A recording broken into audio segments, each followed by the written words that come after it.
Welcome, ladies and gentlemen, girls and boys, to yet another episode of Menshrine. For today's topic, we are going to continue on the Fat to Fit series and dive more specifically into the topic of how to measure body fat. More specifically, even yet, is how to read and interpret DEXA scan results. So we're going to start off by going through some basic body fat measurement methods, why I choose DEXA scan as my preferred method, some considerations to take into going about measuring your own body fat percentages, and then I'll actually pull up the results of my last, dozen or so, half dozen or so of DEXA scans to show you how to read it, what the results mean, and then what to do with the results here towards the very end. Now, before we dive into the topic, just some quick housekeeping items. Be sure to subscribe to the channel, hit the little notification bell so you are informed of new live streams that are coming up. Um, be sure to comment on the video if there's anything I missed or any questions you might have. For questions, I'll go ahead and save them towards the end of the presentation, and then I'll certainly get to those. And then, yeah, guys, make sure you like the channel, share anything with anyone that you think might get benefit or value out of these topics, and definitely be sure to subscribe and hit the little notification bell. If you want to reach out to me directly, the best way to do so is at Instagram or on Instagram at Jaren Scott, JarenScott, or at Menshrine. That's just the difference between my personal and my branded accounts. On the branded account, you'll get like show notifications, some memes and stuff like that, some shorts, reels, clips. And on the personal account, well, it's just me. It's just how I live my life. But either way, you can get a hold of me. Or you can go to menshrine.com. There you can request one-on-one coaching services, do a sponsored YouTube video request, or there's a donation tab for if you like what I'm doing and don't know how to support me, just throw a couple bucks my way and it will be greatly appreciated. So that being said, let's go ahead and dive into the topic. So for today, because I have a lot of tabs up here, let's make sure there's nothing that's going to get in the way. I will share my entire screen so I can toggle between them a lot quicker. Yeah, let's do entire screen. Boom. I'm going to get this goofy thing right here. I hate it when it does that. So let's pop that guy on there. And alrighty. So first and foremost, actually, you know what? Let's start over here. So first and foremost, there are multiple ways to measure your body fat percentage. You're probably aware of some of these. I won't spend too much time on these. I've used a couple of the methods, and then I ultimately chose DEXA scan. So skin fold calipers, you can do that. I'm sure you've seen people do that before. It's where you get like the little pincher type things. They're usually plastic. You can get them on Amazon for like $10 or so. You grab an area of your skin on your abdominal site, and then you pinch it, and then based on the number that's read on the measuring device, they usually give you like a little punch card that has a matrix on there telling you what your body fat percentages are. So they're super easy. They're very affordable. Accuracy, this is what we're looking at here. So accuracy, there is a margin of error. Every method does have a margin of error. So before we get too much into this, what you want to do when you measure your body fat is just do it consistently at the same time of day, the same frequency, same intervals, and under the same conditions. Body circumference measurements. This is just all measurement types. And you'll see some of these reports I got from the Dexa scan. A lot of them come with other services, so it does give you some of these things. Again, it's margin of error that we're looking at, and they're all within a couple single-digit percentage points for all of the methods. This one right here, dual energy X-ray absorptiometry. I should have practiced that before we got in here. So DEXA scan uses X-rays to essentially take a full composite image of your body, and then usually in the medical sense, it's used to assess bone density, but it gives you additional information too, which is specifically your lean muscle mass or body mass, and then your fat. And it actually breaks it down to different areas of your body, which is why I really like it, because I can then plug it into calculators to hit my goals in the gym or the diet, whether that be going in a surplus and gaining lean muscle mass. Hopefully, you normally gain a little fat too, or cutting. It also helps, and I'll show you here on this next screen after I get done with this little checklist. You can take your actual measurements, because it'll give you measurements of different limbs on your body. And with that, you can plug it into like a golden ratio calculator to know how to structure your workouts. It's a little more advanced. We'll get into that at some point, but for now, I'll just keep it high level and basic. Hydrostatic weighing. I haven't done this before. I've heard it's actually quite accurate. Yeah, it looks like margin of error is as low as 2% body fat, whereas the DEXA is 2.5 to 3.5 body fat. Again, I don't worry too much about the margin of error because I do the tests under the same conditions with the same frequency. So what you really want to do is establish a baseline and then compare your results with new diet protocols, eating protocols, training regimens to see the plus or minus difference in whatever areas you're trying to track. Air displacement, bod pod. I haven't used the bod pod yet either. I've heard that it's a pretty cool experience. Bioelectrical impedance analysis. If you remember those are the ones where you hold it in your hand and then it sends an electrical current through your body, and then based on the resistance, it'll go ahead and try to give you a body fat score. Bioimpedance spectroscopy. I haven't done that one. I believe that's about the same. Yeah, it sends small electrical currents. Same thing, gives you a couple of percentage points for the margin of error when body fat is concerned. And some of these, yeah, I haven't heard of these. Looks like they all do small electrical currents for these last ones. 3D body scanners. I have done this, so we'll look at this on the next screen.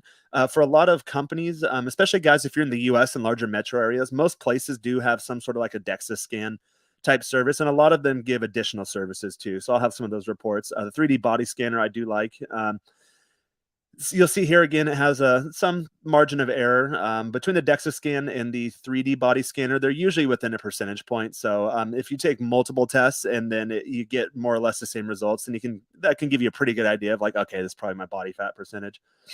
Multi-compartment models, the gold standard. Looks like this splits the body into 3 or more parts. Current assessments are called 3-compartment or 4-compartment models. I haven't done this before. But what I'd say here for your gold standard, whatever you have, if you can do like a DEXA scan, fat caliper, maybe the hydrostatic weighing or any of those things, again, pick your methodology that works best for you. That also depends on what's available in your local market. And if you do multiple tests, then once more, you want to see that the number is more or less comparable between the multiple methodologies for testing body fat. And then, of course, the big thing, the key focus here is to determine a baseline and then measure against that baseline as you're making your progress. So for the sake of today's video, we will talk primarily DEXA scan. And however, on this next screen, I will show you what a Fit3D is. So this is a Fit3D. This one, the one I did. So I've lived in different places. When I first started doing DEXA scans, I was living in Houston, Texas. So I used a local company there that did the DEXA scans. You can usually buy them on a one-off package, or you can do credits and they load an account and you have like a little dashboard you log into. For this one, I believe I bought one-off DEXA scans, but you can buy additional services too. So I did a couple of theirs. And I believe with the DEXA scan with this company, that actually just gave you this. So what you do here essentially is you stand on a platform. You have 2 handles that you grip, and then as you grip the handles, the platform spins and it attempts to take a 3D image of you. So my very first one, I didn't do it right. I wasn't all the way on the platform, so it didn't generate all these scores. But what I like, and DEXA scan gives you this too, so I like looking at these measurements right here, because this will let you know in the gym. Once more, we'll do this in a future video. It's a little more advanced. You can plug these measurements into a golden ratio calculator, which is effectively the scientific definition of beauty as the human eye perceives it in nature. And you'll notice, guys that are familiar with the golden ratio, it's seen throughout nature, just not in the human form. So like if you look at like a conch shell that has a little spiral pattern, then it's the golden ratio, which is like 1 to 1.62, I believe. It's probably one of those things like pi where you can extrapolate the decimal point out into God affinity if you want to. But for now, that's what these do more or less. You can see it didn't take my right or left forearm because I wasn't on the platform all the way. And then it gives you this real cool 3D image too, which is nice, kind of what you look like. So at this point, I don't think it gave me a body fat score. Yeah, so for this very first one, I wasn't on the platform all the way. The second one, it did. So it gives you some cool stuff: waist to hip ratio, trunk to leg volume ratio, waist circumference. This doesn't always correlate with jean size. So my waist is usually a little, when I buy jeans, I'm usually like 30 to 32. At this time, I think I was wearing like a 33 or 34. Different measurements there, or maybe clothing manufacturers aren't that honest. Here's what we look at. Here's the body fat percentage from the 3D, or the Fit3D was this company. It's just under 21%. I think I was just getting off a bulk probably on this one. When I bulk, usually I end up in like the 220 range. And at that point, my fat starts getting up and I cut it down. Yeah, and it looks like my lean mass was quite a bit more, 174 lean mass. Total fat mass, 45.7 pounds. So that's really even at this point, low 20% body fat. And I've covered body fat before, guys, in previous videos. So even if you're like, oh, I'm 20% body fat, it's not that bad. It's average to the population. Well, I was still carrying around 45 pounds of pure fat on my frame. See, if you see the photo here, wasn't too bad. Like I didn't look fat. Like it wasn't protruding or spilling over the sides. So it looks like it's probably evenly distributed over my frame. So what that means in my case, just no definition. Still had a nice muscular shape, but just no definition at all. And then let's see this third one here. I must have only done 3 scans or 3 fit 3D scans. So between the first and the third one, yep, waist circumference went down a little bit. These ratios changed. Body fat percent went down a couple points. I had taken 7 pounds off. It looks like of that 7 pounds, I lost a little more than 3 pounds of lean mass, 3.5 pounds lean mass, and let's say 3.5 pounds of fat mass. So that means, and again, we're not even in the Dexa scan yet, but between just these reports alone, this tells me, and I track my diets too. We'll get to this here in a bit. This tells me that whatever regimen, training protocol, or eating protocol I was on, that I wasn't doing it correctly because I lost 1 pound of fat per pound of lean mass, which you don't want to do. You want to preserve your lean mass as you lose your fat. So again, these are just really basic level stuff. Dexa scan gives you a lot more results, but it tells me pretty clearly here, looking back on it, because you can tell it's been a couple years since I did these. God, almost 5 years now from this point. So I'm trying to rejog my memory, but at this point, me knowing what I know today, looking back, tells me that okay, well, I lost weight, which I always make this argument. Weight loss and fat loss are 2 different things. So I lost weight here. I lost a good amount of weight. I lost 7 pounds. But I lost 3.5 pounds of muscle to 3.5 pounds of fat. So you don't want to do that. You want to lose ideally as much fat as possible with the minimal amount of muscle loss as possible. And we'll see as we go through. I started getting a little better at that as I became more experienced. So my first DEXA scan was done, when was it? Yeah, like 2016. So this was a while ago. At this point, if you look at my fat to fit video, it's a long one, but I'll walk you through kind of the mindset and then some photos of my fitness journey. Well, that was all fueled by this stuff. So about the time that I started getting serious, where I figured out my diet, I'd gotten on TRT. I believe I had done a bulk at this point prior to this one. And then I wanted to start tracking to get leaner, or to see at this point, actually, in my initial DEXA scans when I was still in Texas, it was me trying to get my eating under control, trying to figure out my training, trying to figure out what different macronutrient ratios or different eating protocols, I was new to fasting at the time, did to my physique. Since then, I've got it dialed in. So you'll see here towards the end, I haven't done a DEXA scan in a few years, but in my head, I more or less know what to do. So this is a sample one. It's actually mine. So you'll see right here, it breaks down. They'll take some basic information like your age, your height, your weight, all of that good stuff. DEXA scan, what you're looking for here on just the summary is that it gives you measured date, total body fat percentage. So this very first one, God, I was even higher. I was coming off a bulk. So I was 22.8% body fat, which, if you remember my Fat to Fit photo transformation video, the nice long 3-hour one, it's getting up there in body fat. Ideally, you never want to be over 20%. My new rule now for my current baseline is I don't exceed 15% body fat. And I'll show you how I got to that point here later on in the video.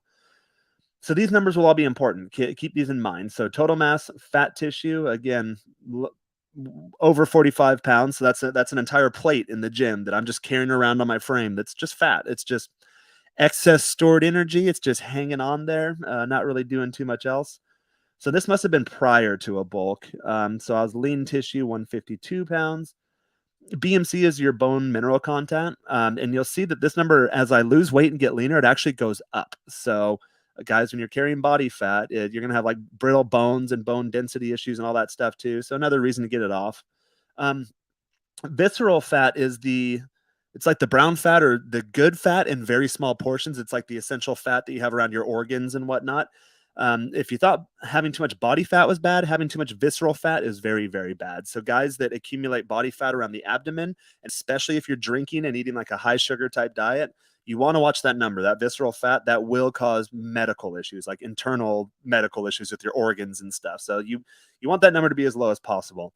Thank God, when I was even back my obese days, I never had a lot of belly fat. I got it on the legs and the ass and the trunk and then my flanks. And we'll see how they determine that here in a bit. So You'll see with the Dexa scan, they break it down more, lean mass balance. So they do break it into different areas, arms and legs. I like this because it breaks it down between the right side and the left side of your body. Ideally, when you're doing your training regimen, you want to be sure that you have body and muscle symmetry. That also goes into like the looks maxing kind of definition of beauty and all that stuff. So you'll see as I went along through my DEXA scans, I tweaked my training appropriately to get that done. So for an example of that would be, let's say, lean mass right. My arms, I had almost a half pound more on my right arm than I did my left arm. So you could do different things. So maybe train my right arm first and then don't exert as much energy because I'm fresh. And then when my heart rate's up, my body's kind of fatigued, then do a superset and then train like a little more on the left arm or squeeze out an extra rep or something. And then, or just train both arms, like for example, like a bicep on like a curl bar, and then really focus on making sure there's balance between them, that your body's not rocking, you're not swaying, because you'll see that you do have, your body has natural biases, and with this distribution, you will have a bit of a difference. And it is natural to have some difference, guys. However, you want to decrease that amount. Looks like at this time between my legs, there's a 0.1 pound difference. If you factor in the margin of error for the DEXA scan, they're probably fairly symmetrical, which is what you want. So this is what we saw on this previous screen on the Fit 3D, this body composition. So your DEXA scan also gives you that too. It doesn't give you the measurements, but it gives you a body fat breakdown. So at this time in my first DEXA scan, yeah, I was kind of fat. Even my arms were at 20% body fat. So at 20% body fat for your arms, like you'll see guys in the gym, you're like, oh, he has huge arms, but there's no noticeable definition. That's about where I was. And you'll notice these ratios stay pretty similar too as I go through my journey. Arms are obviously the leanest, and then other areas where I hold my body fat, like your legs, your trunk, your thighs, and then for me the flanks, those numbers will always be higher. But the leaner you get, the more those numbers start to come in line with each other. So it's called, we'll look at it down here in a second. So you have the body fat percentage per body part. In this column, you have the fat per pounds, or fat of pounds per body part, with the differentiator between them, which is really nice. And then you have the lean part of that. So on my arms, for example, let's say at this time, my right arm, I guess if you're to like hack off my right arm, it weighed just under 20 pounds, 11 of that being muscle, and then just shy of 3 of those 20 pounds being body fat. So these are some really cool metrics. Again, probably for now, just getting started, you probably just want to focus on this top line, this overall body fat percentage. But as you start dialing into your training and getting more specific with like certain muscle groups or training protocols, then these definitely help you out. Now, for me, personally, I've mentioned this in previous videos that there is a difference between android and gynoid fat ratio, and they probably have a better definition than I do, so I will just read it to you. So the android region is that of the abdomen and often the body type with increased fat in this area is described as apple-shaped. So usually men have more of an androidal fat distribution pattern. If you get into like supplementation like steroids or stuff like that at some point, you'll know that compounds, or for example, I cover this in TRT. So testosterone is the biological primary male sex hormone, and it has a perfect androgynous versus anabolic properties to them. So anabolic being the ability to put on mass, and then androgynous is the expression of male primary sex characteristics. So you can literally look at the word origin, the ANDR. No, it's not like a Google Android, but the androidal fat distribution pattern is typical of men in most cases. Now, the gynoid region is that around the hips and thighs, often the body type with increased fat. And this area is described as pear-shaped, which we usually describe women with. So understanding where fat is stored in the body is recognized as an important predictor in the potential health risks of obesity. I've always had a gynoidal fat distribution pattern. Looking back at photos of me when I was like really fat, like 100 pounds overweight, I never had the belly. Again, it was all kind of in that pear-shaped region, which tells me, knowing what I know now, that I was likely running very, very high estrogen and probably lower testosterone, especially through like your pubescent years or your adolescence. If you have a lot of body fat, well, when your body starts kicking up the testosterone production, your body converts a certain percentage of that to estrogen, and that's done in the adipose tissue. So if you're fatter, you're going to be converting a higher percentage of testosterone to estrogen, and estrogen likes to support soft tissue. So you do need some estrogen, guys. But it'll support your soft tissues, and then it's just a nasty negative spiral that you have more body fat, so you suppress your testosterone. The testosterone you do have, you'll convert a higher percentage to estrogen, and you literally end up turning into, pardon the French, but you turn into a bitch. Like, you turn into a girl. They have words like man boobs, for example. You're literally growing breast tissue because of the estrogenic environment you've created in yourself. So that's why when I talk about fitness in general, guys, I usually focus on the body fat percentage, because there's other complications or considerations that you have to take into regard, as far as how it affects your overall physique, your overall biology in general. So some more stuff. We're looking at how to do a DEXA scan here. This is usually primarily what they're used for. So like in a lot of hospitals, you'll have the ability to get a DEXA scan. And they usually do it for like osteoporosis, so like total bone density type purposes. So this time you'll see here, I wasn't optimal, but I wasn't bad. I wasn't in the red. This number goes up obviously as I got leaner. And then it just breaks this down for you. I don't look at this too much for bone density purposes, but you'll see here in this color coding, the red is lean and the yellow is fat. So you can see very clearly where I had my fat, flanks right here along the hips, on the inner thighs. And then that nice dark red area, that is my lean muscle mass. So ideally you want that to be just red as you start getting leaner, and you'll see how that changes for me. This is my original one. So when you do your first DEXA scan, it'll say right here, it'll call it your baseline. And then it just breaks down again your body fat percentages by region. So when I took this one, it looks like it was 1218. So yeah, this is prior to me going on a bulk. I believe I did that for a couple months, and then I took another one. Now, if we're going to the next one, actually, no, I'll save this towards the end. So for this one, it looks like I took this one March 5th. So that's about right. So normally I advocate, if you're doing any sort of like transformation or fitness transformation, do them in 90 days. For bodybuilders, that's usually they'll go anywhere from like as low as 8 weeks, like if they're on a new cycle or regimen, up to like 12 weeks. Some run them longer, but for me, usually 90 days. It's a good window for transformation. That's a quarter, or it's a 3-month period of the year. So now you will see, since I had a baseline before, and actually after this bulk, it looks like my total mass went up. My fat tissue went up a little bit, not too much. My lean tissue, hold on, let's see that. Yeah, my lean tissue went up. So yeah, this was a bulk. I put on 15 pounds of lean muscle mass and only managed to put on, wow, less than a pound of fat. So that was actually a really good bulk for me. So although I gained, I must have gained like 17 pounds total, something like that. Although I gained weight total and gained just a little bit of fat, like a pound of fat, that brought my body fat percentage down because the muscle went way up as compared to the fat. So it's all ratios, it's all percentages. At this point, I believe I had started TRT already, so that this was likely my first bulk on TRT. So and I was just getting better at my dieting.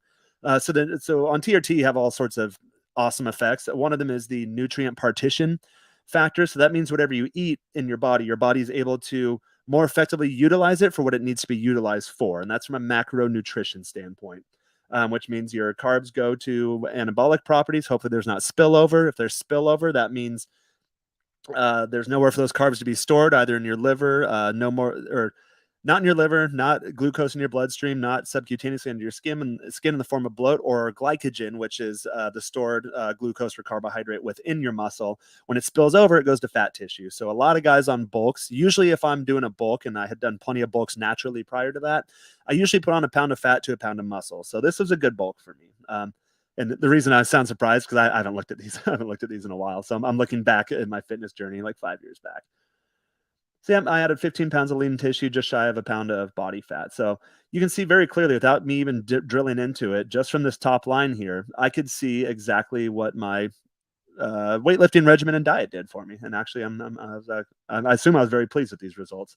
However, that body fat percentage was still high. But at this time, I was still telling myself the story that, well, I've been fat before, and I'll never be able to have a six pack like these lean fitness models. Obviously, that's changed over the years. You can see here for this one, I managed to get the arms a little more symmetrical. Legs, yeah, there's still a difference there, and then total body, there's a difference of 2 pounds from either side. This one here, you'll see just in general, previously my arms were at like 19% body fat. So I lost a percentage of body fat on the arms. I won't compare these side by side. At some point, I should probably do a spreadsheet and then we can do all these. But for now, I'm just showing how to read these. Again, guys, body fat in terms of total pounds broken down by different body areas. It looks like I brought these numbers closer together between android and gynoid. The gynoid actually went down quite a bit, and the android went up a little bit. So android fat mass, yeah, it looks like looks like the little fat I did put on is around my gut. Visceral fat went up a little bit, but not a lot. It went up at like literally couple fraction of decimal points or very small decimal points. The bone density, that looks like that started going up a little bit on this bulk. However, I was still carrying quite a bit of body fat. And yeah, you can see here post whatever, there's still some body fat on there, but there's a lot more red than there was before. Yeah, it actually looks like I was a little more bloated here. So you can literally tell between these two. Starting to lean up a little bit. And in this case, I'd actually gained weight. I'd gained what, 15, 16, 17 pounds. And then same here, you want to look at the breakdown, arms, legs, trunk, total, all that good stuff. So now that gets me to the third time. So what did I do here? I don't think I did too much difference. So on the very first one, yeah, that was December. I'd started a bulk. This was at the end of that bulk. And then what did I manage to do here? Yeah, I don't think I really changed much in my training. I think maybe I continued on the bulk, but that doesn't make sense because I lost some lean tissue. So you know what? I think I was starting to lean up a little bit here. Probably relaxed a little bit because I didn't make too much progress in this 3-month time frame. Or maybe, you know what? Maybe I was just getting in the habit of doing these every 90 days. It very well could have been that. So between the end of my bulk and 3 months later, my body fat came down 3 percentage points. Oh, you know what? I think I was trying to break 20% body fat because at that time in my head, I was telling myself that, and a lot of guys do this too. They're like, oh man, I'm 20%, I'm lean. I'm like, oh yeah, but you look at this total fat tissue. Like you're not that lean. That's a lot of fat to be carrying around. So it was likely something like that. So my total mass, I was starting to come back down. I was at 217 from, I believe, 220 as compared to the previous one. My lean tissue went down quite a bit. However, there is something to note here. Now when I do Dexa scans, I normally do them under similar circumstances. So I typically do them fasted first thing in the morning. And I'll do a water fast from the night previous to, just to make sure that I'm not getting like the muscle swelling or muscle fullness from doing like a glycogen or a carb reload or something like that. Or being really bloated, carrying a bunch of like water subcutaneously, and then having the DEXA scan interpret that as fat. So normally I do these fasted, which is why on some of these the lean tissue will go down. However, yeah, that one went down quite a bit. And you know what? This happens to you guys when you do a bulk. When you come off the bulk and start going back to like a normal eating pattern, or you're not consistently in a caloric surplus, you will lose some of that lean tissue. So that's probably what I was trying to do here. I wanted to see kind of how my body settled into it. Settled at around 20%. Body fat around 212 pounds. I'm 5'11" for reference. Fat tissue went down a little bit, but my lean tissue went down too. So at this point, yeah, whatever. And we saw this between these other ones. So whatever I was doing diet wise, I did a good bulk. I put on 15, 16, 17 pounds of lean muscle to 1 pound of body fat.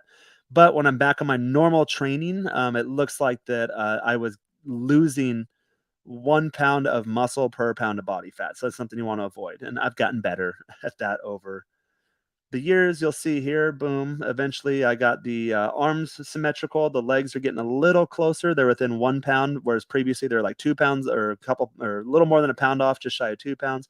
Now they're within a fraction of a pound off. And then my overall body, previously there's a 2 pound difference between the right side and left side. Now there's a 1 pound difference. So getting more symmetrical as we're going along. I won't drill into all these again, but you can see just really, for me, when I lose body fat, I lose it in the arms first. And then where you can see visually where my fat's still located, the legs usually go last with the trunk going last. So I always joke that I have a bicep vein on my left arm, and for me, it's my body fat indicator. So once it gets to the point where I start seeing the split vein, and I'm about there now, it means I'm getting into like the lower teens percentage of body fat, and then once I'm in like the high single digit body fat, then that vein runs across my chest, and I've learned to use that over the years as like my body fat indicator. So you guys, when especially if you've never been to like 10% body fat before, when you start getting down there, you'll notice new features and striations and muscle separations. So it gives you a good idea of about where you're at.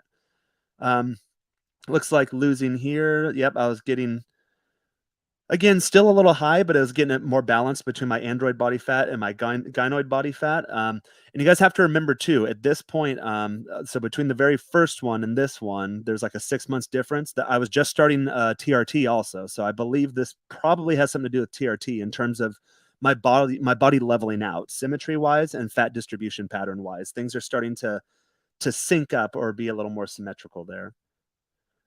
So here, yeah, looks kind of comparable to the similar one. As I go, you'll see this getting more and more red and less yellow. You will also see the bone density as I get leaner going up. So a little more bone density on each and every one. That means that probably just in general, I'm just overall healthier as I'm getting leaner and I'm balancing out my hormones and learning how to eat during my transformation here. Same thing, body fat percentage. Even though the arms are 15%, the rest of my body is still about 20% with my troubled spots. Let's say that my masculine pear shape being in the gynoidal region, which again is like your inner thighs, your butt or your buttocks, and for me the flanks, which kind of like droop into the buttocks too, or your ass. So these are my first 3 DEXA scans from when I was starting to get this stuff together in the initial days, like my red pill transformation, which also occurred in sync with my just total physique or fitness, physical transformation, you can say. And when I was with this company, because I eventually left Houston and moved to San Diego, I was with this company. They gave me these two. So I believe for this test, they'd have you do something. They'd take your resting metabolic rate. So they literally just had me sit on a chair with like a breathing apparatus in my mouth, so it can test how much I need like just to exist, and that's at my resting heart rate. And then you do this, your metabolic summary. That's where you've probably seen athletes doing this, or like if you watch a movie and they have got all the wires on them. They exaggerate, of course, in Hollywood, but they do put like some little diodes on you. They put that same breathing apparatus in your mouth. They put you on a treadmill and then increase the resistance to the point where you effectively gas out. And then they do whatever the calculations are to give you this number here. And you'll see why this number is important. We will get into it. This is your total daily energy expenditure, or your TDEE. And the reason you want this is because it lets you know really how much energy you were using in a day. And you use that as your baseline upon which to determine, okay, do I need to be in a surplus? If so, how much of a surplus to bulk? Bulk in fat or muscle. Ideally, your macronutrient breakdown will determine whether you bulk with fat or muscle or both.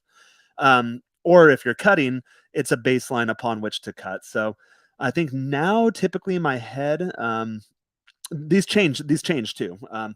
Based on your body composition, your physical fitness level. So I believe my TDEE, since I'm not at like I don't ever break 200 pounds anymore. So my TDEE, since I'm lighter and leaner, it actually goes down a little bit. But my body's much more effective at utilizing that nutrition to those macronutrients. So at this time, when I did it with this Houston company, it looks like I believe I pegged myself at around the 3,400, 3,300. I was somewhere in between these two. So I don't have a physical job. I have a desk job, so I'm pretty sedentary most of the day. I do train to get my resting heart rate way, way, way down. So like my body's not doing too much metabolically during those times. But the way I train, it'll get me up over the 3,000 range now. So even at this point, when I was a little heavier, speed, fast apparently, but you will have higher metabolism, obviously, if you have more lean muscle mass, because it requires more energy calorically for your body to maintain lean muscle mass. Whereas if you're fat, well, a pound of body fat doesn't require much energy to maintain, because body fat literally is just stored energy. And for guys that are really, really fat, or like pre-diabetic or even diabetic, you'll know if you get too bad that there's circulation issues because your body doesn't prioritize saving your fat. It doesn't really need it, especially if it's in excess. So you actually won't have new capillaries grow to it. You might have a dull sensation with the nerve endings not getting there. And for guys that are like diabetic, I saw this when I lived in Houston.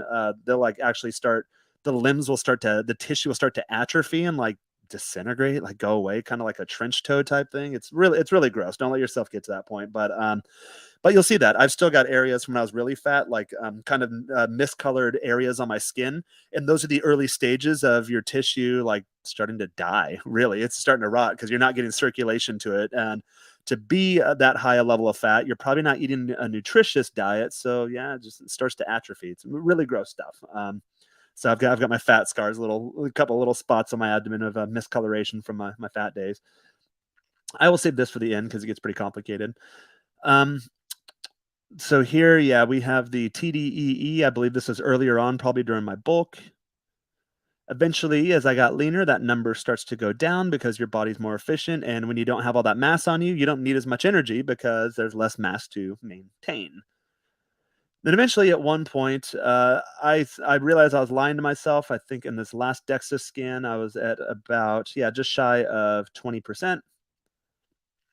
At one point, I had moved to San Diego, and I realized, you know what? Girls out here like guys that are leaner, and I didn't do this just for girls, but in Texas, like guys were just kind of like bigger and burlier. My buddies called me the bovine when I lived down there. Whereas when I got to California, I was living on the beach and had like that whole like endless summer lifestyle, riding those kind of vibes. So I was like, all right, I want to be leaner, and I had convinced myself that it was possible to get leaner. So I think I must be missing a DEXA scan here because this one is from when I actually hit my milestone. So I went on a diet at the time to get to 10% body fat. I recommend every guy tries to get to 10% body fat at some point in his life. It's definitely doable. It requires a little more discipline. It requires you to really dial in your diet and understand how your body works. But once you get there, it's nice. It's a good feeling. And then you realize, okay, well, I know how to get here. Like realistically, I can stay here. And for maintenance, I typically hover between these two numbers right here. 15% is my new like maximum fatness that I allow myself, and then typically I like to be in like the 10 to 12 range. I'm probably around 12 or 13 right now, so I'm starting to lose some of the holiday weight, but I'm not too aggressive with it because when you get leaner, you'll notice. So when I'm at just shy of 10% body fat, I only have 17 pounds of fat tissue on my frame. Well, the leaner you get, the less pounds of body fat you have to lose to make that number a lot lower on the body fat percentage side. So when I have like 15% total fat tissue, that that gets me super lean. That gets me shredded. So that's why I focus on this number, because when you're dieting, when I'm 10% body fat, let's say I'm 17 pounds fat tissue total on my frame, well, I only have to lose 2 pounds of body fat. That's not a very aggressive deficit. That doesn't require aggressive training. So that's, if I want to lose a pound of body fat a week, that means I need a caloric deficit of 3,500 calories. Divide that by 7 days. Well, that's only 500 calories a day. I normally do pretty aggressive deficits, or if I really need to be aggressive, then I'll just fast for a day or two. I don't train on those days, but I'll fast for a day or two. My TDEE is anywhere from 3,300 is where I have it now up to 3,500. Let's just call it a pound per day of me not eating anything. So that's why when I say I like to maintain myself at a point where I can be shredded within 2 weeks, it's because of this. So the lower you maintain yourself, the less effort you need to really make that difference. And the leaner you get, the more results you see and faster, because it's all body fat percentages. It's body fat in relation to your lean tissue or your lean muscle mass. So I know it's going to get a little math heavy here. I'm not that great of a mathematician, but I'm good at setting this stuff up and just seeing the relation between the numbers. So that's what I'd recommend you probably do too. So at one point, yeah, I'd made it out to San Diego. Looks like I did do some kind of dieting. So in the previous one, you saw that I was at 19.9% total body fat, total mass to just say 213 pounds. That fat tissue is that big one, and my lean tissue. So my fat tissue went from like 45 pounds or whatever to 30 when I was at 15% body fat. The lean tissue, I didn't lose too much. So you'll notice here, I was learning how to diet. I figured out how to eat, because previously between these two, I I lost a pound of lean tissue per pound of fat, which is not a good thing. But at this point, between this guy right here, my fat tissue went from 42.5 pounds to 30 pounds. My lean tissue went from 163.6 to 162.4. So that's great. I lost almost 15 pounds of fat and less than a pound of muscle. So that means I was dieting correctly. That means I figured out how to eat at this point, and I only got better. Now, when you get leaner, like towards your like lower teens or your higher single digit body fat percentages, you do have to make more effort to maintain your lean muscle mass because your body needs some fat on it. And especially if you have a higher set point or baseline, your body wants to keep that. So you notice for years, the previous 3 DEXA scans, I was around 20% body fat. The lowest I was 19.9. For the first one, I was like 21 after my bulk, or I was 22 for my first one. After my bulk, I had actually dropped a body fat percentage, although I had gained a pound of body fat, but I'd gained 15 pounds of muscle too. So your body has set points. That's why uh, usually once I hit new milestones, and I recommend this to guys too, like take a break, like decompress, let your body settle into its new shape and form, let your biology adjust itself, your your genes start to express themselves necessarily, and just your biology in general is what I say. Let it settle into itself, and then establish a new baseline. So that's what I did. My baseline is 20% body fat for years and years. It got down to 15%. And I think there's a couple years between the last DEXA scan in Houston and this one here. So at some point I'd gotten down to 15% and kept that as my baseline. And then I decided, you know what? Yeah, we're going to go for 10%, which I did. So going between here, it looks like I had lost another 13 pounds of body fat and 2 pounds of lean tissue, which that's not as good, but once more, when you start getting leaner, when you get really lean, you're gonna lose some muscle mass, because there's not a lot of fat left to lose for your body. The leaner you get, and you can see the way these numbers relate to each other here. Same thing here. It's just body composition, so it's just a baseline. Just really, there's only 2 data points here, so the trend lines don't look too exciting. Shows the baseline difference, which is always nice. And again, the reason I use DEXA scans is for comparison. Ooh, this one doesn't look as nice. So yeah, that's all yellow. This is a different company I was using at this point. So I definitely wasn't all fat at that point. In fact, you can see here, total body fat, I was just under 10%. And when I took this test, I actually ended up getting leaner. I took this test, I believe, when was it of this year? I think it was like in March of this year that I took it. I went for another month and went to a music festival, very, very lean, so lean that I couldn't hold liquids, and I actually woke up with an IV in my arm because I passed out in the desert heat. So be careful when you're getting really, really lean, but I just wanted to show myself I could do it. Once more, and I guess it's a good thing that there's 2 different companies I used here, because you can see that the presentation is a bit different, but they still track the same thing. So for example, previously, like my very first DEXA scan, my arms were 20% body fat. My trunk, the androidal and gynoidal, was well above 20%. However, this went way down. So, and I actually kind of like my fat distribution pattern now, because my arms, like people normally see your arms and your chest and your upper body. So these areas are always way lean compared to my troubled areas. Gynoidal fat distribution pattern, that's like, again, that's like your ass, your hips, and your inner thighs. Well, I don't mind having legs that look meaty, because normally I'm not walking around with short shorts and people can see like my quad striations or anything, but people can see my arms. And when I have my shirt off, people can see my abs. So luckily at this point, when I was just 9.7% body fat, my arms are 7%.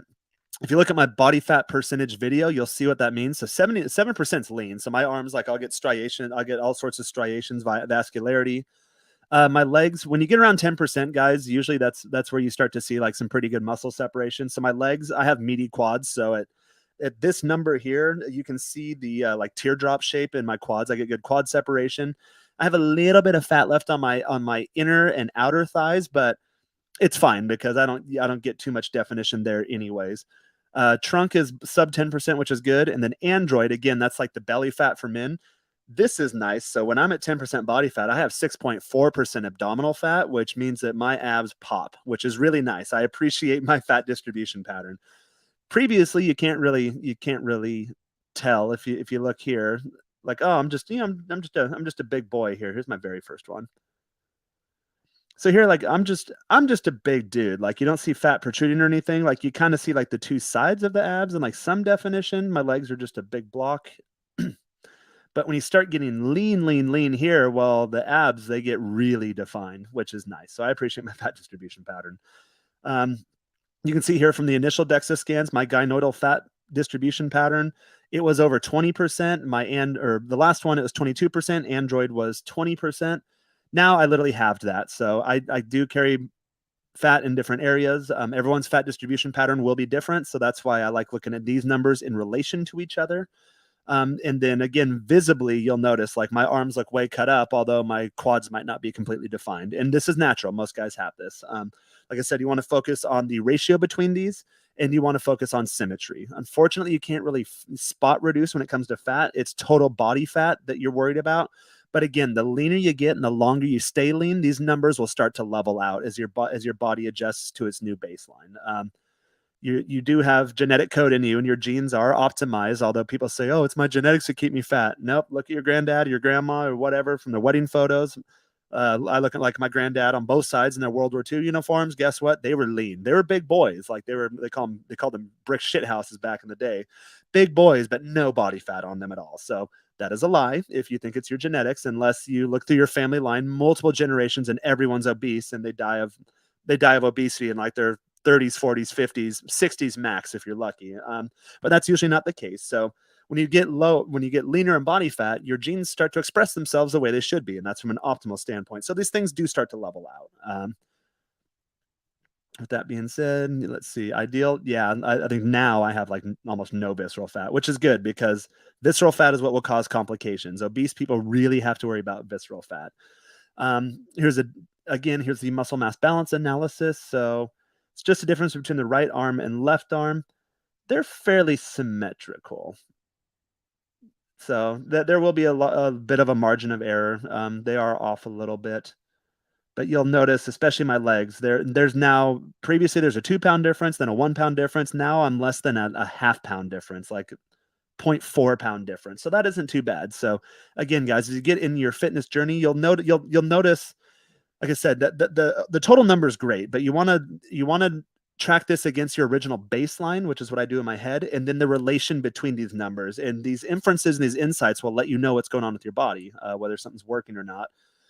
Let's see. Looks like my bone density. Yep, it went up just a little bit more. Still not in the green. I bet you if I were to do one today, I'd probably be in the green because I've started eating for like bone and joint and soft tissue health too. This DEXA scan, when was it taken?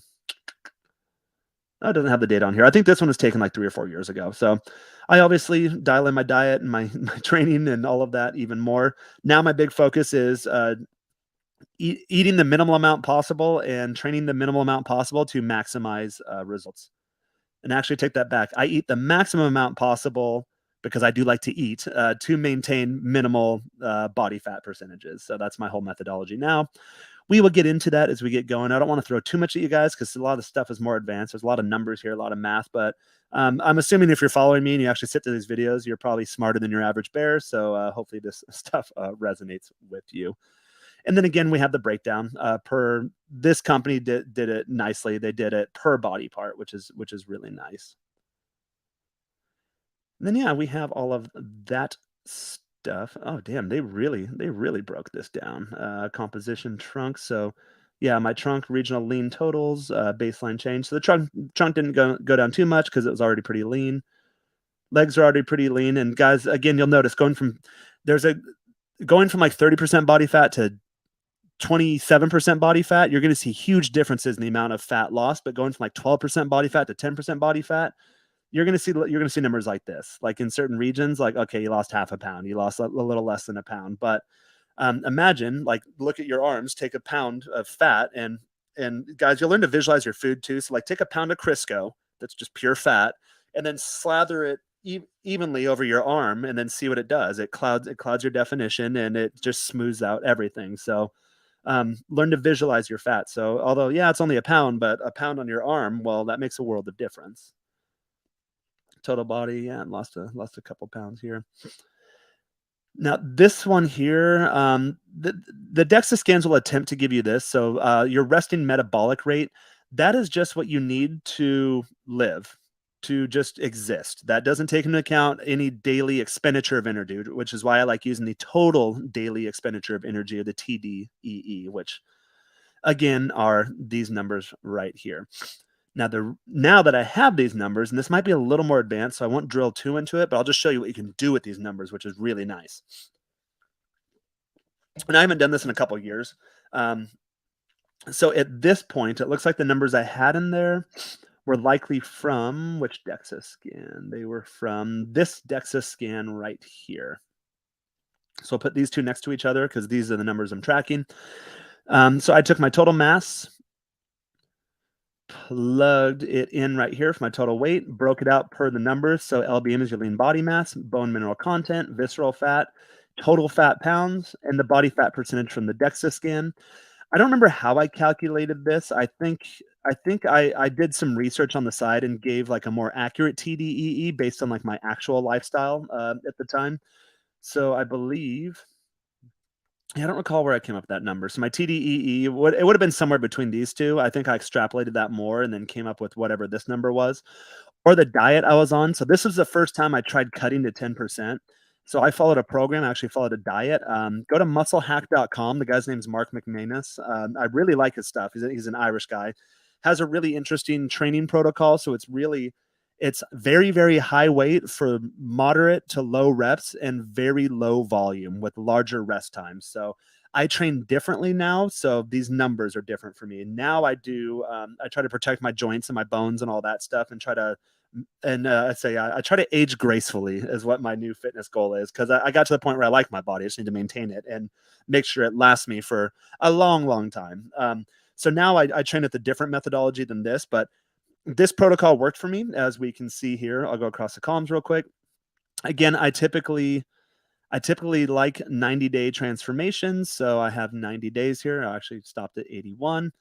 The dates in which I started, usually I'll indulge a little more over the holidays.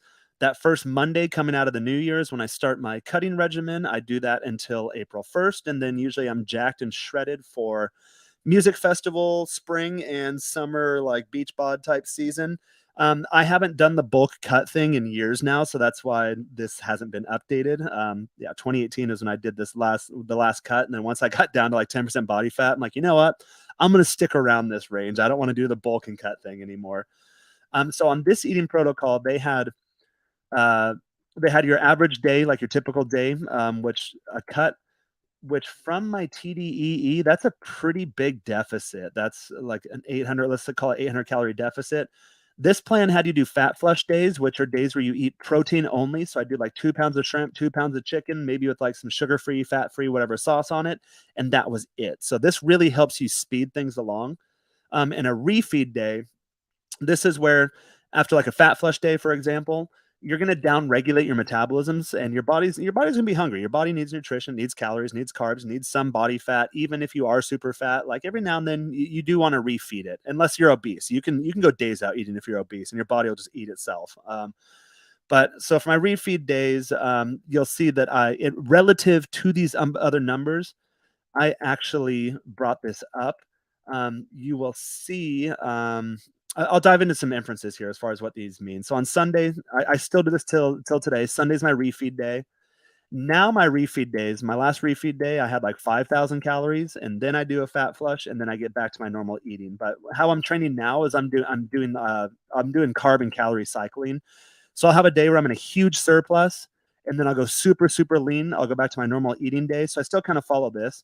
Wednesday, I'll do a refeed day, but I focus more on the macronutrient breakdown based on what my body composition, like what it feels like. So if I'm hard and like my muscles are soft, then I'll go lower fat, higher carbohydrate, moderate protein to fill them out a bit more. If I start to spill over, which means I'm getting soft to the touch, then I'll go the converse. I'll go like maybe more moderate, higher dietary fat and low carbs. So you'll learn how to do all this, guys. Like once you get to this point, again, this is a little more advanced, but just trying to show you what you can do with DEXA scans and how it works for me. Because actually, I was on his channel earlier today. He was introducing me, Paul Benjamin from Apex Mindset, great guy, and he always says if you can track it, you can manage it. So years before I came across this red pill content, I'm kind of a dork. I was like, you know what? I'm going to track this, and it worked for me. So this was the diet that I was using at the time.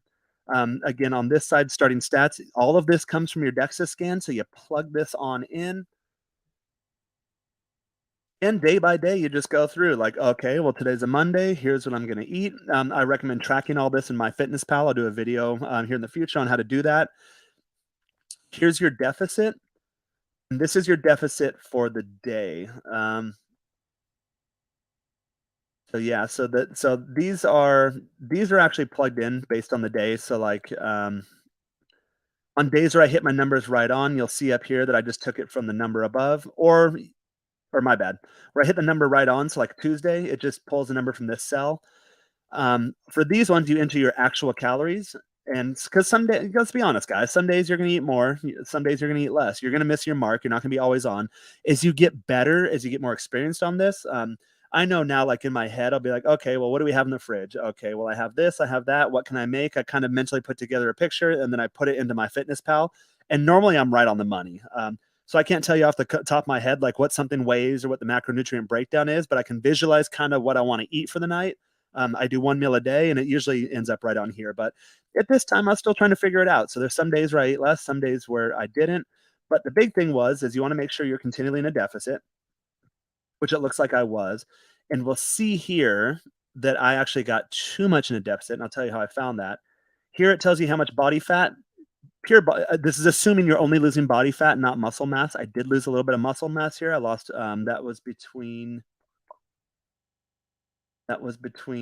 this DEXA scan right here, the 212 total pounds, and then these two figures right here. So on my cutting log, I actually highlight these in blue so I can recalibrate. And you'll see the numbers are off a bit because I do lose a little bit of lean muscle mass. However, I didn't account for that here.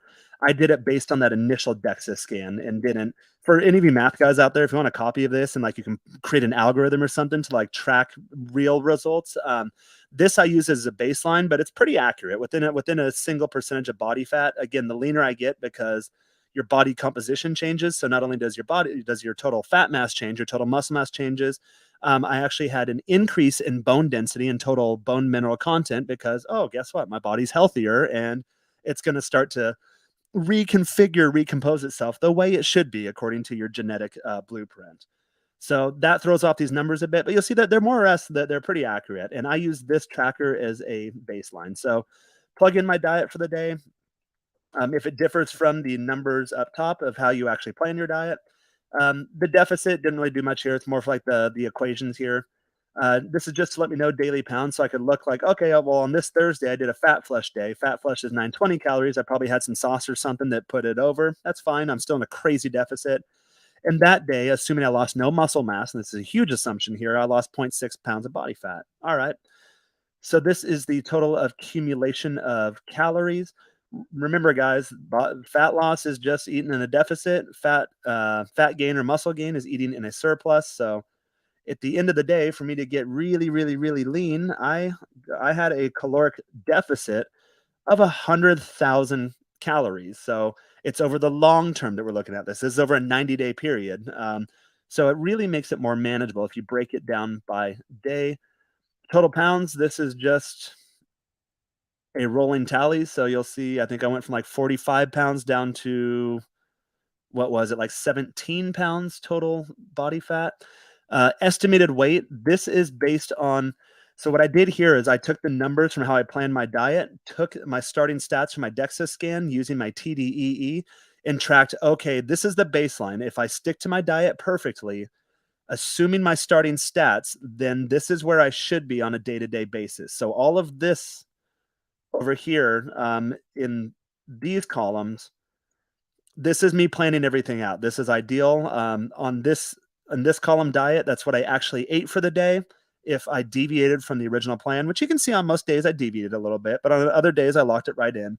Guys, as you get going on like your diet, you'll realize that a lot of your days look the same. You're like, oh, okay, I'll eat like 1.5 pounds of shrimp. I'll do like some sort of like sugar-free cocktail sauce. If I have some carbs I want in the diet, depends on how many. I fill in my carbs between rice cakes, French toast, Rice Krispie treat or Rice Krispie cereal with stevia on it, and I fill in my carbs at the end of the day just based on how I look and feel and what I feel my body needs at this point. But if you're not at that point yet, these types of trackers really help you out. To take that, my estimated weight as compared to my actual weight, and then in an attempt to calculate my actual body fat percentage. So I could see on a day-to-day basis that, you know what, maybe I slipped up today. Some days I weighed more as compared to what I should have weighed. Some days I weighed way less. I've mentioned in previous videos that I do like the whoosh pattern when I'm losing weight or losing fat. So I'll hold. Maybe I'll have a refeed day, and my whooshes always happen after refeed days. So I'll have a refeed day. This last Sunday I had like 5,000 calories.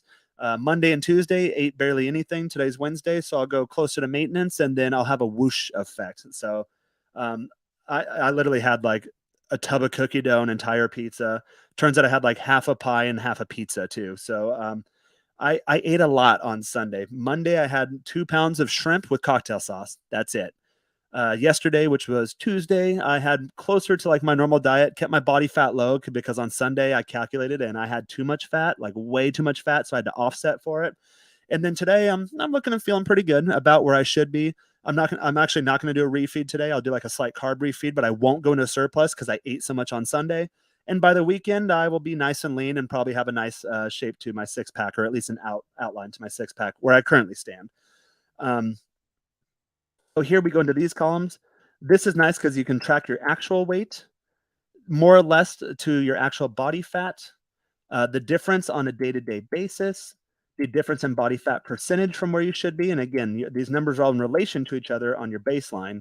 And then this number, I started with my total fat pounds, which I took from this DEXA scan right here.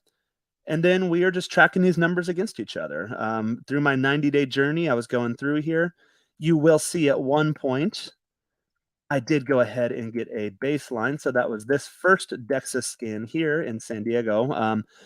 So it said that I was at 99.5 total body mass. Fat tissue is at 30. Lean tissue is at 162. So I started off at 163 total. So yeah, from 163 to 162, about the halfway point. I did my DEXA scan on day 43. Usually I'll do for this, since this is a new protocol for me. I had never been leaner than 15% in my life, so I wanted to take a baseline about halfway through, which I did. But these numbers let me know how accurate the DEXA is compared to my calculations, or based on, again, these are all estimates based on the numbers that I input here and based on sticking to the diet. So we will see how well was I doing at this point. Well, I ended up at 15% body fat. It looks like I was at, so DEXA scan said I was 15.1. My calculation or estimation at this point was 15.51. So pretty small margin of error between my guesstimate and what DEXA scan said.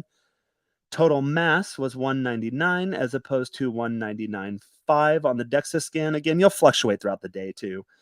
Fat tissue was 30.2 according to the DEXA scan. At this point, it was 30.87. So God, yeah, I'm within the very lean margin of error. And my lean tissue didn't change too much. It was less than a pound. That for these input parameters, unfortunately, you can only tell like you can only tell your total weight loss scale weight wise. And then I just assumed, since I had seen between previous DEXA scans that I was getting my eating into order, I just assumed I'd have minimal lean muscle loss. I was correct at this point, from going at least 20% to 15%. So this lets me know at this point, like, okay, I have a check-in. My cutting log is right on track. Looks like I did a couple days early. So my day 45 point, I was actually a couple days ahead, which is nice. Once I got lean, way down there. At this point, I believe, yeah, so this was the DEXA scan where I was 185 total mass. Here I have me. I weighed in at 186 earlier that day. DEXA said I was, I'm within a half pound difference. So very, very small margin of error. Fat tissue, I should have been at 17.23 according to my guesstimate. DEXA says that I was at 17.9, so not too bad. I'm within a pound on all of these numbers. Again, lean muscle mass or lean body mass, you can't really calculate that on a day-to-day basis. You just try to maintain as much as you can, but Going from once more the 15% body fat to just shy of 10% body fat, I did lose a little bit of lean tissue. But you know what? I was also fasted for these. So if I had done like a mild carb load without spilling lower, this lean tissue actually goes up. Typically, I'm around like the 170 range now, and that's when like I'm I have all my glycogen stores in check, which means I have muscle fullness, so my muscles aren't depleted.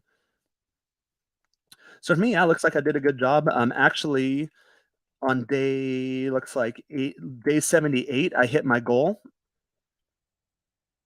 But for the sake of science, I committed to 90 days. I kept going. I actually got really lean into single digit body fats. I didn't do a Dexa scan to verify this, but as you can tell, I had a couple check-in points on my Dexa scan, and my estimations were within a pound margin of error for every single metric. So I just kept it going and assumed that I probably got down to like the 7% total body fat range. If you look at some of my photos on Instagram, I do get down even lower to this range. Now, since I know how to maintain, really, I can just go on scale weight, or I use my bicep vein as my indicator. I actually haven't weighed myself in the last year, but I just kind of know how my body feels and looks where I'm at. So for music festivals, I don't go down to like 7% anymore because I did get dehydrated and passed out in the desert and had to woke up with an IV in the med tent. So typically, I'll get down to about this point, like before I travel to see the boys or like hanging out with the guys or something, like weddings, any sort of destination stuff, or I'll have my shirt off. I'm going to do a photo shoot. I'll cut down to like 185, hold that for a few days with no carbs, and then very carefully do my carb refeed to fill out the muscles without spilling over. And then I usually look pretty jacked when I'm within the 185 to 190 type range, which puts me right around that like 10% body fat range. But as we know from DEXA scan, which is why I like these, when I'm 10% body fat, well, my abs and my arms, they are well into the single digits. So if I'm 10% total body fat, I'm a little fuller. I look a little bigger, a little bulkier, but I'm well into the single digit body fat at 10 total percent body fat. So I will have abs and my arms will be completely shredded too. So these again, guys, these are all the many benefits of DEXA scan once you learn how to like track and how to do all this stuff. And for myself, when I am on a diet or cutting, last time I tracked at least, this is what I estimated. So this is my baseline based on the diet that I designed for myself and based on my initial DEXA scan inputs and my targeted goal weight for the 90-day period. And you can see here, some days, especially on my refeed days, I'll weigh in over the baseline. But what you want to see is you want to see your progress. So the green is my actual weight as compared to the targeted weight, which is just a trend line, how I designed my diet. So as you can see, on any given day, I was actually 2 or 3 pounds below where I had targeted for myself. But you know what? I'm thinking that can probably explain why I lost the 2 pounds of lean body mass between these two, because I was actually on a pretty aggressive deficit. Looking back, I don't go on crazy deficits now. Um, on a day-to-day basis, I will. So, for example, like on a normal day, I'll eat around like 2,200 to just 2,300 calories. My TDEE now is 3,300, but on my refeed days, I'll have like 5 to 7,000 calories to really jack up my metabolism. Ideally, I keep those clean. I don't get too dirty on refeed days, but this last Sunday, I decided to. My body was feeling weak. I had been starving myself of carbs the entire previous week, so I didn't want to down regulate my metabolism. So I ate 5,000 calories. Plus, I wanted a pizza. I wanted a pie. I wanted some cookies because it sucks dieting and being clean all the time. So I did a very crazy surplus and then cut it down to my normal. And then usually by Wednesday, I see that I get that whoosh effect. So I'll be like a pound of body fat down. And again, I don't track this anymore. I just kind of know how my body works because I used to track it exactly like this. And you can see the relations between all of these numbers and know really to a high degree of accuracy what your body is doing. And you can make the inferences as to why. So now, I'd say at this point, I lost the 2 pounds of lean body mass. If I were to go back and do it again, since I hit my goal, my target weight with God, like a week, almost 2 weeks to spare. No, like a week and a half to spare. I could have gone on a lesser deficit, which means I probably would have maintained some of that lean body mass. So that's what these numbers tell you. Again, the big thing you want to focus on if you do something like this and track these is how you are doing actual versus the estimate. And if you guys want a copy of this, you know what, I can probably share it with you. It's not perfect, as I mentioned, to take into consideration, but when I've done my check-ins, it's it's fairly accurate. I mean, it's within a single percent of body fat, and it's within a single pound for every single metric when I've checked in with Dexa. Again, guys, Dexa has a margin of error. All of this has a margin of error, but when you use the same measuring methodology, then you can compare against the baseline, and that's precisely what I tried doing here. And it looks like I did it pretty well. So that being said, God, I know that's like a lot of science and math and all that kind of stuff, probably more than you all wanted. And you know what? It looks like I don't have too many viewers today, so I've got my normal guy George Orwell here. Good stuff. Yeah, thank you. I appreciate it. Yeah, it's unfortunate I don't have as many viewers today as I do normally because this is a good topic, but it is really kind of academic. It's kind of science and math intensive, but when you get all this stuff, it lets you know what's going on with your body, which is really, really super nice. So, yeah, guys, if you want to copy this cutting log, I'd say go ahead and reach out to me. You can send a little ticker down there. I'll start wrapping the show up since I don't have any questions for today's topic. Go ahead and follow me on Instagram at Jaren Scott. For my audio only listeners, that is JarenScott. It's the best way to get a hold of me directly, or at Menshrine on Instagram. The Menshrine, it's usually for show announcements to solicit guests. I'll do some like memes and like little whatever. At some point, I will get a virtual assistant or VA that can manage my social accounts for the brand. But um, for now, I typically just stick to my personal account. So I've already built out the infrastructure for this channel. I've already got all my premium offers, my Patreons, coaching courses, and whatnot. So now I just got to grow the channel. And then once I have the big enough following, I'll start selling this stuff. I'll start getting it out there and actually treat this like a business. And we will do a good service to a lot of good guys out there. So the best way to find me again is at Jaren Scott on Instagram for my personal account, at Menshrine for the branded account. You can go to menshrine.com, sign up for the email list. I'll eventually start doing newsletters like weekly wrap-ups and then letting you know what's coming down the pike, as well as any sort of new features or functionality for the platforms as I start building them out for like coaching offers and things like that. Also on Menshrine.com for now, you can book me for one-on-one coaching sessions for a sponsored YouTube video request. And you know what? For now, guys, since I'm so new, if you have a topic, go ahead and just reach out to me on YouTube and then I'll look into it because I notice I'm getting a lot of the same types of questions, which will help me guide my content strategy, at least as I'm getting out the gate. I'm starting to go on more guys' channels. So I was with Paul Apex Mindset earlier today. You'll see a lot of you guys follow me from Richard Cooper's stuff. So I go on his channel and on his 1% panels, and I'm always chunking it up in the comments. I do a weekly post show after Rich Cooper's The Unplugged Alpha with my good friend Moff on the Stereo app. So go to stereo.com/Moff if you want to subscribe to that. Those are a little less restrictive because I don't have the censors or the YouTube filters or demonetization or any of that stuff. So we let the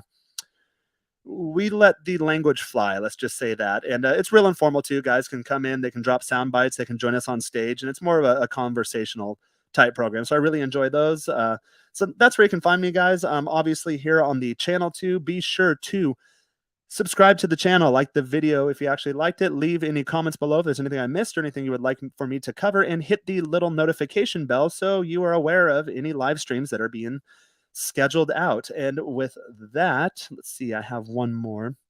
I should do an episode on longevity if you're into that sort of thing. Yeah, I will eventually. I'm still in the US. I came home for the holidays and then ended up extending that because I got COVID and then messed up my knee. And then I need to take care or get some revenue streams and some business stuff locked down while I'm still in the US, because once I leave the US, I don't like to come back. So I'll be taking back off to Mexico here in the next couple of weeks.